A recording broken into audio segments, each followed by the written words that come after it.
Is it a religious rank? A political office? In many ways, it's both, and in some crucial ways, it's neither. To understand one of the most powerful titles in the world today, we have to unpack this very contradiction. What exactly is an Ayatollah? The word itself is a good place to start. It comes from Arabic, ayah, meaning sign, and Allah, meaning God. So an Ayatollah is literally a sign of God. This is a high-ranking title for clerics within 12 Shambh Islam, the dominant branch of Islam in Iran and several other countries. But here's the first surprising fact. The title is not ancient. So where did it come from? And how did it become so influential? The term only began to gain traction in the early 20th century. It wasn't a formal rank bestowed by an institution like a bishop in the Catholic Church. Instead, it was a title of profound respect, informally given to the most learned scholars in the religious seminaries of cities like Qom in Iran and Najaf in Iraq. To earn this respect, a scholar would have to spend decades mastering a vast curriculum: Islamic jurisprudence, philosophy, logic, and the intricate interpretation of the Quran. A cleric who reaches the highest level of scholarship, capable of deriving his own independent legal rulings, is known as a mujtahid. The most revered of these mujtahids came to be known as ayatollahs. But how did this scholarly honorific transform into a title synonymous with absolute political power? The answer lies with one man, Ruhollah Khomeini. An influential cleric and teacher, Khomeini developed a radical political theory known as Velayat-e, or the guardianship of the Islamic jurist. For centuries, most Shia clerics believed they should not hold direct political power, instead waiting for the prophesied return of the 12th Imam, a messianic figure. Khomeini argued against this. He insisted that in the Imam's absence, the most qualified Islamic jurist had not just the right, but the duty to govern the state, to protect the people and the faith. This single idea would change the course of modern history. When the Iranian Revolution succeeded in 1979, Khomeini's theory became the blueprint for a new state. He became the first supreme leader of the Islamic Republic of Iran, an office created by the new constitution and reserved for a high-ranking jurist, an Ayatollah. Suddenly, a title of scholarly achievement was fused with the ultimate political authority. But does this mean every Ayatollah is a political figure? Not at all. There are many Ayatollahs and even a higher rank known as Grand Ayatollah or Marja al-Taqlid, which means source of emulation. These are the most senior scholars whom millions of Shia Muslims follow for religious guidance. Many of these Grand Ayatollahs, most famously Ali al-Sistani in Iraq, deliberately stay out of direct governance, adhering to the more traditional quietist role of a spiritual guide. So this creates a fundamental tension, doesn't it? A title that can represent either a quiet life of scholarship or the pinnacle of state power. The Ayatollah is therefore not a simple rank. It is a reflection of a complex evolution in Shiite thought. It signifies a lifetime of deep religious learning, but in the unique context of modern Iran, it has also become the key to immense temporal authority. Understanding this duality, the scholar and the ruler, the spiritual and the political, is essential to understanding the forces that shape our world today. Forget political ambition. The true battle after Muhammad's death was over divine authority, and it split the world's second-largest religion. In the year 632, the Prophet Muhammad, the founder of Islam, died in the city of Medina. His death left a void not just in the hearts of his followers, but at the very center of a rapidly expanding new world order. The question that immediately arose was not simply who would lead, but what kind of leadership was even possible after a prophet. Was the next leader to be a mere administrator, or did the community require something more? A majority of the prophet's companions gathered and through a council elected Abu Bakr, a respected elder and one of Muhammad's closest friends, as the first caliph. This act established a precedent. The leader, or caliph, should be chosen by the community or its representatives based on merit.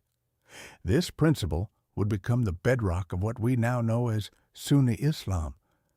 But a significant portion of the community was not present at that council, and they held a fundamentally different view of what was supposed to happen. They believed the decision was never theirs to make. This group was known as the Shi'at Ali, which translates to the partisans of Ali. They argued that Muhammad had already designated his successor, his own cousin and son-in-law, Ali ibn Abi Talib. For them, leadership was not a matter of human consensus, but of divine appointment. They saw the succession as a continuation of the prophet's holy lineage, a sacred trust. So, if this was God's will, why was Ali not immediately recognized as the leader? This is where the two paths diverge into two distinct visions of Islam.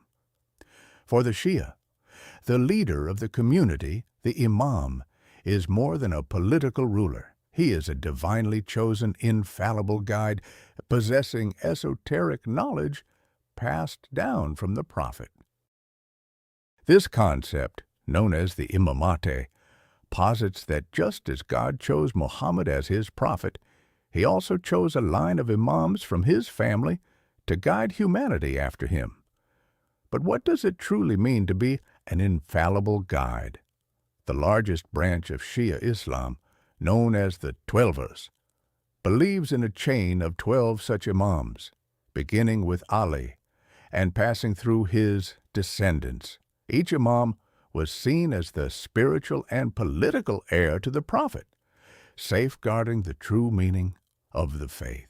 This chain of succession continued for over 2 centuries, a golden cord of divine authority. But then, with the 12th Imam, something unprecedented happened that would change the course of Shia history forever.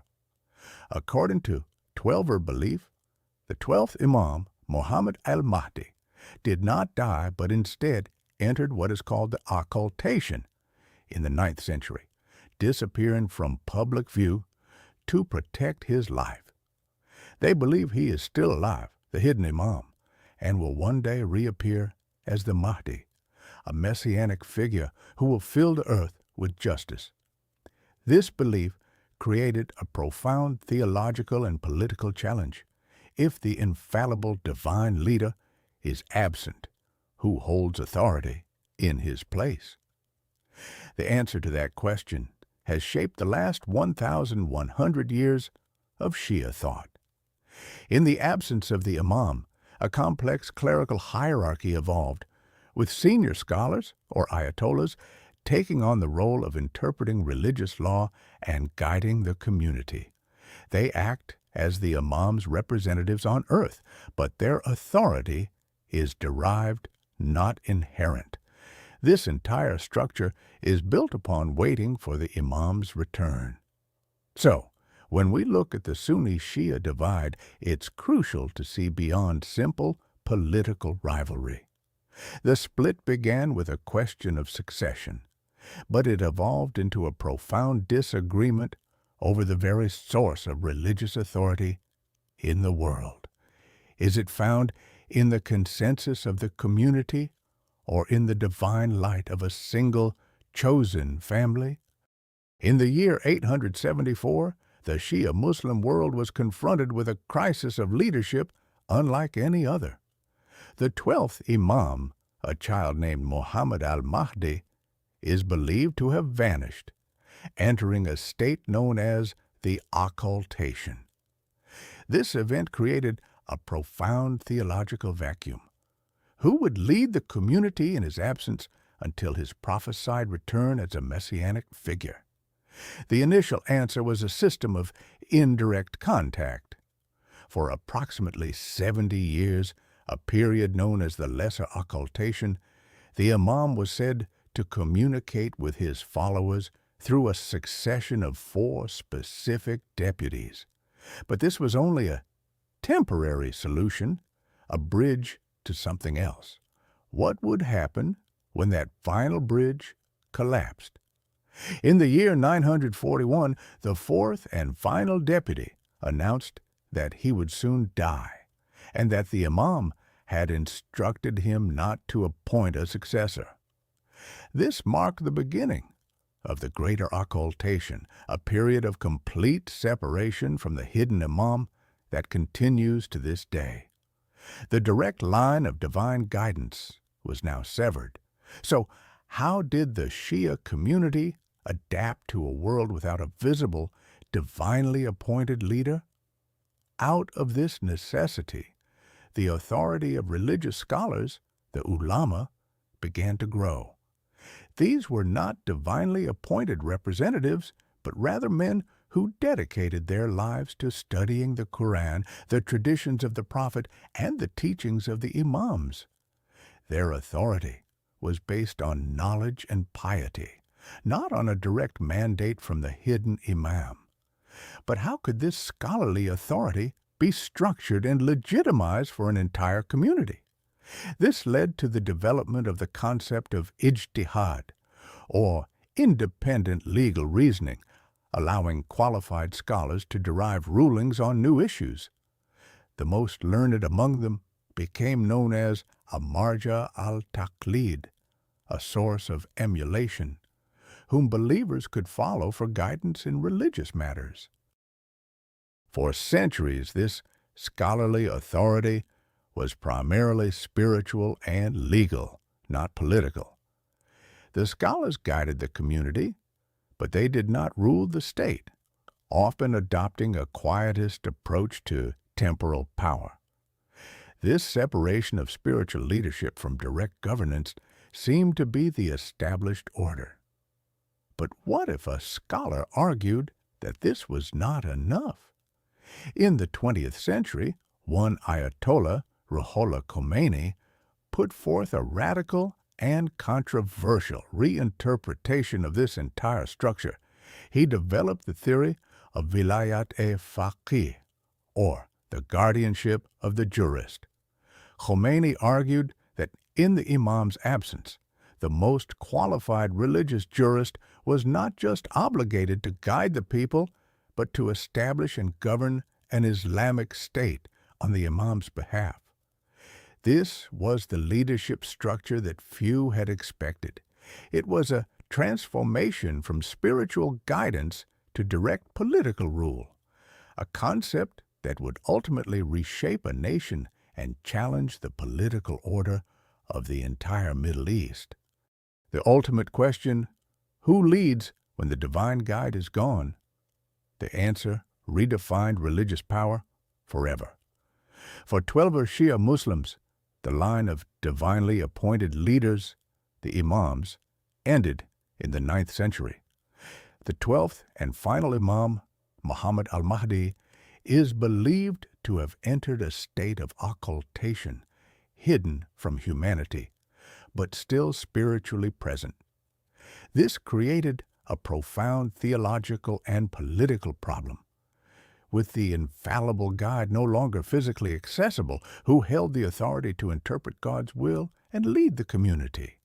The community could have fractured, but instead a new system of authority began to coalesce, one not based on divine appointment, but on human intellect. In the Imam's prolonged absence, a new class of learned religious scholars, the ulama, began to fill the void. These were not prophets or divinely chosen successors. They were men who dedicated their lives to the rigorous study of the Quran, the traditions of the Prophet Muhammad, and the teachings of the 12 Imams. Their authority was not inherited, but earned through decades of scholarship, debate, and the demonstration of piety. But how could mere mortals claim the right to interpret divine law? What gave them the legitimacy to guide millions? Over centuries, a sophisticated system of religious education and a hierarchy of knowledge emerged. Students would travel to centers of learning, known as hawzas, in cities like Najaf and Qom, studying under established masters. Through a process of examination and recognition by their peers and teachers, a scholar could gradually ascend the ranks, gaining the right to practice ijtihad, independent legal reasoning. But what exactly is the title that signifies this ultimate authority?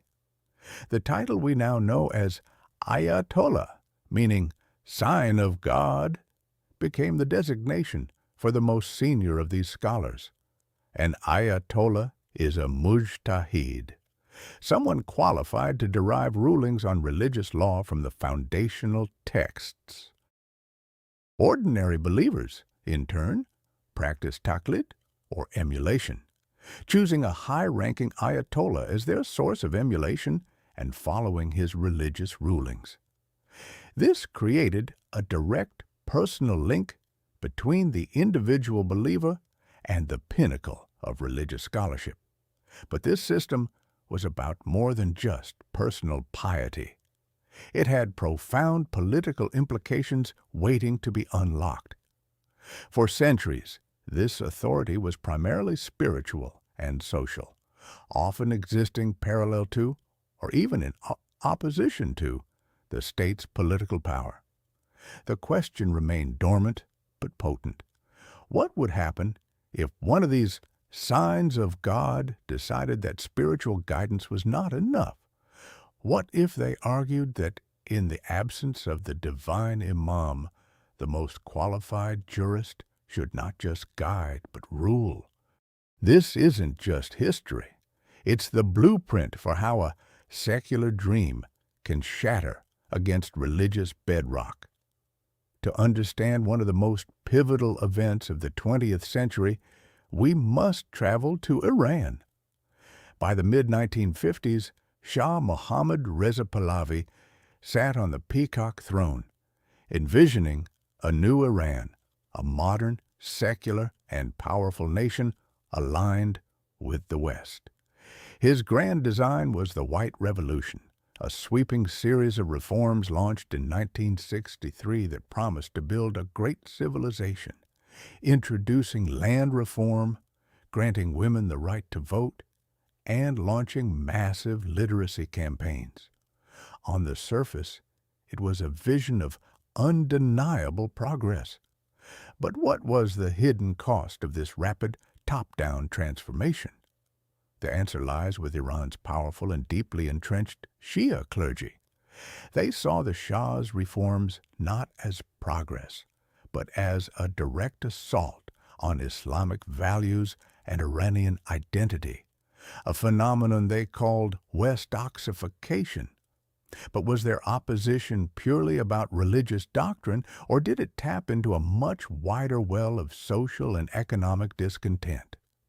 Out of this clerical opposition, one voice rose to become the undeniable leader, a quiet, scholarly, and fiercely uncompromising cleric named Ayatollah Ruhollah Khomeini. His fiery sermons from the holy city of Qom condemned the Shah, not just for his secularism, but for his corruption and his close ties to the United States. The Shah's response was swift and brutal. Khomeini was arrested and exiled in 1964, and for over a decade it seemed the state's secret police, the Organization for Intelligence and National Security, had successfully crushed all dissent. But exile did not silence Khomeini. Instead, It transformed him from a local dissident into a global symbol of resistance. How could one man, thousands of miles away, orchestrate the downfall of one of the world's most heavily armed monarchies? He wasn't merely advising. From exile, a cleric declared top jurists must rule the state directly. This wasn't just a vision, it was a command. To understand the Iran of today, we must first journey back to the 1960s and 70s to a man in exile, Ayatollah Ruhollah Khomeini. For centuries, Shia clerics had largely maintained a political quietism, advising rulers but rarely seeking to become them. But Khomeini was about to shatter that tradition. Traditionally, the highest political authority in Shia Islam is reserved for the 12th Imam, a messianic figure believed to be an occultation or hidden from view. In his absence, the role of the clergy was to interpret religious law and guide the community, waiting for his return. So, how did this long-standing doctrine get turned on its head? From his exile, Khomeini delivered a series of lectures that would be compiled into a book, Hukumat-e Islami, Velayat-e, or Islamic government, guardianship of the jurist. This was not a minor theological tweak, it was a revolutionary blueprint. Khomeini's argument was a direct assault on the status quo. He declared that in the Imam's absence, the vacuum of leadership could not be left to secular, corrupt, or foreign-influenced monarchs. Therefore, the people most knowledgeable in Islamic law and justice, the senior jurists, did not just have the right to rule, they had the obligation to rule. But was this a logical extension of existing doctrine, or a complete reinvention? His logic was methodical. If society is to be governed by God's law, who better to implement and oversee that law than its most learned interpreters? This theory directly empowered the clergy, transforming them from spiritual guides into potential heads of state, a radical claim that challenged not only the Shah's monarchy, but also centuries of Shia political thought. These lectures, smuggled into Iran on cassette tapes, electrified a generation of disaffected students, intellectuals, and religious followers. They offered a powerful alternative to a regime seen as illegitimate and subservient to the United States. The idea of a cleric as a ruler was no longer unthinkable. It was becoming, for many, a necessity. And what would happen when the man who conceived of this power finally had the chance to wield it? The theory of the guardianship of the jurist was not just an academic exercise. It was the ideological engine that would power the Iranian Revolution of 1979 and shape the constitution of the Islamic Republic that followed, creating a system of governance unlike any other in the world. What happens when a deeply held spiritual theory becomes the ultimate law of a nation? Iran, in 1979, gives us the stark answer. Before the Iranian Revolution, Ayatollah Ruhollah Khomeini was a cleric in exile, but he was also the architect of a radical political theory. This theory, Velayat-e, or the guardianship of the Islamic jurist, was not just a minor theological adjustment. It was a revolutionary departure from centuries of tradition. But a departure from what exactly? Historically, mainstream Shia clergy practiced political quietism. They believed that direct rule was reserved for the 12th Imam, the Mahdi, upon his future return, and that in his absence, clerics should not seek state power. So what made Khomeini's idea so potent? He argued that in the Imam's long absence, society could not be left to unjust secular rulers. He proposed that the most qualified Islamic jurist must act as a guardian over the nation, wielding supreme political and religious authority to implement Islamic law. But could such a purely theoretical concept ever actually seize the levers of a modern state? The widespread popular discontent with the Shah, Mohammad Reza Pahlavi, provided the catalyst.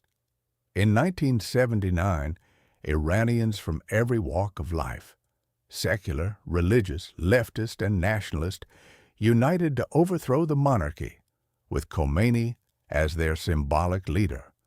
When the Shah fled and Khomeini returned to Iran, a chaotic power vacuum emerged.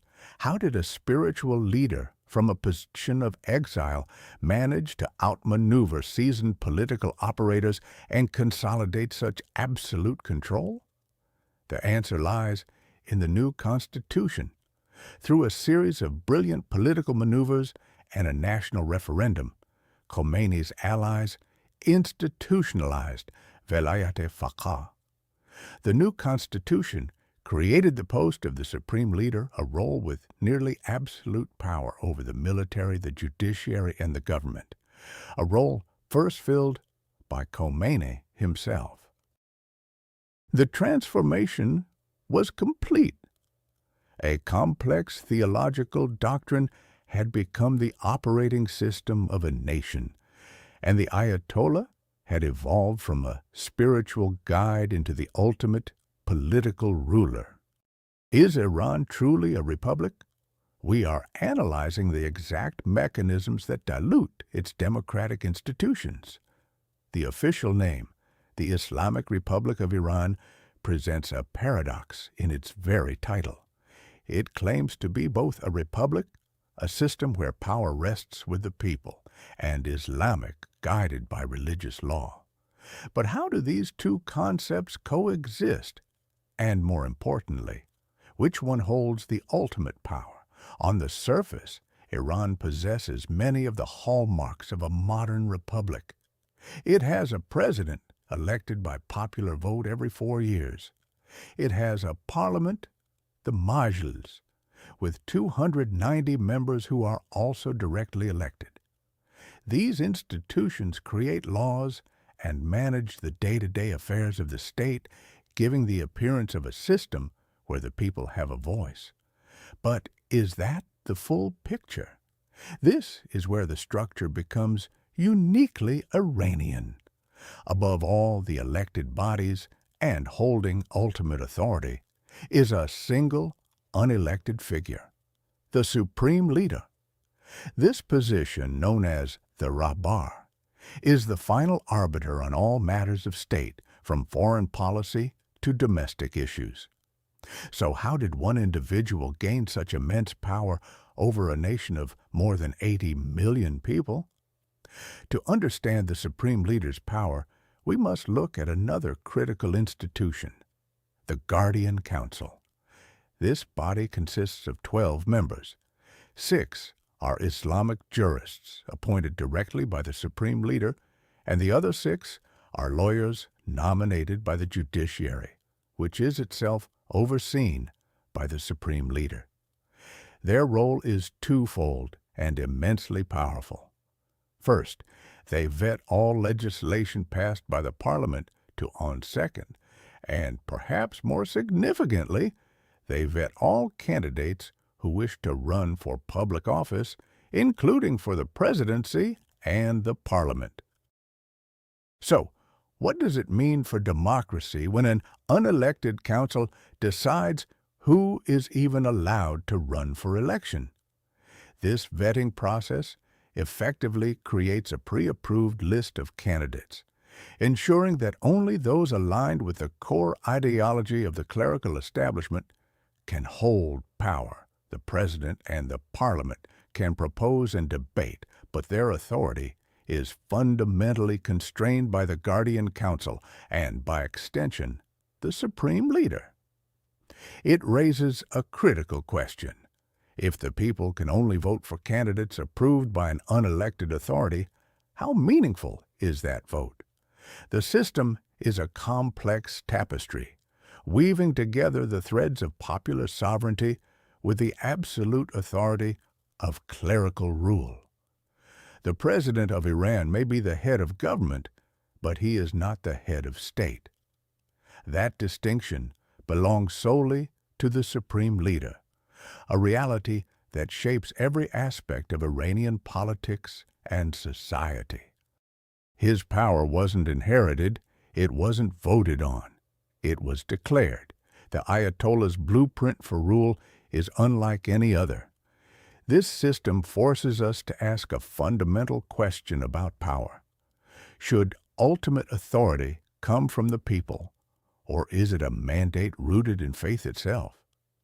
To understand the modern Islamic Republic of Iran, we must first understand the revolutionary concept at its core. It is a principle known as Velayat-e, or the guardianship of the Islamic jurist. But what does it mean for a religious scholar to act as a guardian over an entire nation? And how did this theological idea transform into a political reality? The story begins not in politics, but in a deep-seated belief within Shia Islam. The occultation of the 12th Imam, a messianic figure believed to have gone into hiding in the year 941. For centuries, in his absence, the authority of Shia clerics was generally limited to religious and social matters, guiding the community while awaiting the Imam's return. But a radical reinterpretation was on the horizon. In the mid-20th century, one man, Ayatollah Ruhollah Khomeini, began to argue for something far more expansive. He proposed that the guardianship of the jurists should not be passive or limited, but active and absolute, extending to the full governance of the state.